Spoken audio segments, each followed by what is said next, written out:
Joining me right now on Primetime Local News is Lloydminster native Nick Hynek, who prior to February 1st was living in Ukraine working as an English teacher.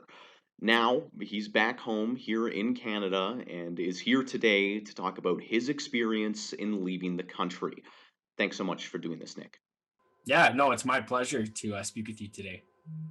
So I've already granted a bit of an overview of your situation, but can I just get you to provide a little bit more depth on your time in Ukraine as well as how it came to a close? Yeah, for sure. So I was teaching at a school, a Canadian affiliated school in Kiev called Novopecherska. I moved there in August of 2021. And, things were fantastic. I mean, like, I have family who moved from Ukraine 100 years ago.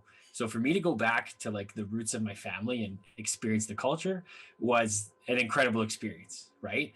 One experience that was unfortunately ruined, um, you know, like a couple weeks ago, and especially on Thursday. So things were fantastic. I loved every minute of it. Met new friends. Uh, all these kinds of things. What a great experience I had. But unfortunately, it all came to a close. When we were at war with Russia. So And what was the process like that actually led to you leaving the country then? How did that develop? yeah, so the Canadian Embassy would send us emails, right? So when I moved abroad, I signed up for the Canadian Embassy just in case, they needed to get a hold of me, right? So I did that, and they basically sent us emails that said there's Russian aggression approaching the border. So we were watching, local news and just trying to make sure like we knew what was happening at any moment, right? And then all of a sudden, the emails from the embassy started to get more and more serious. And then at one point, it said, you need to leave while commercial means are available. And this was back in January.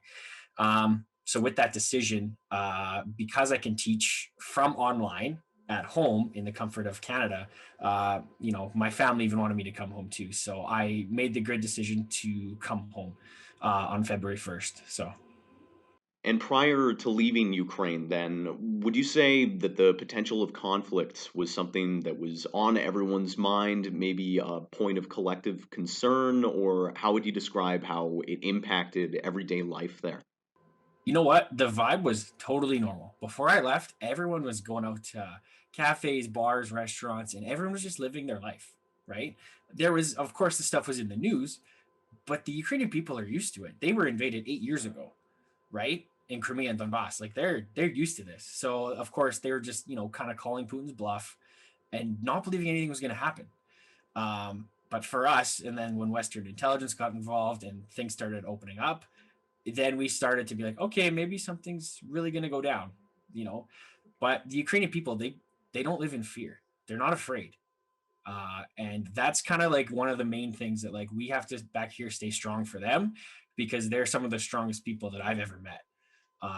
And so it was totally normal, obviously, until a couple days ago when things got out of hand. So And now that you're back in Canada, then, what are you hearing from friends or people who you connected with who are still in Ukraine? I have friends who are Ukrainian and are from all over the country, and even my students. Right, like some of my students have left West, they've left the country. Some friends last night were in bomb shelters in Kiev. Some of my friends were on the front lines. Some of my friends are gonna go fight. Like it's ridiculous to even think that these people I was hanging out with 3 weeks ago, and now they may not be here tomorrow. So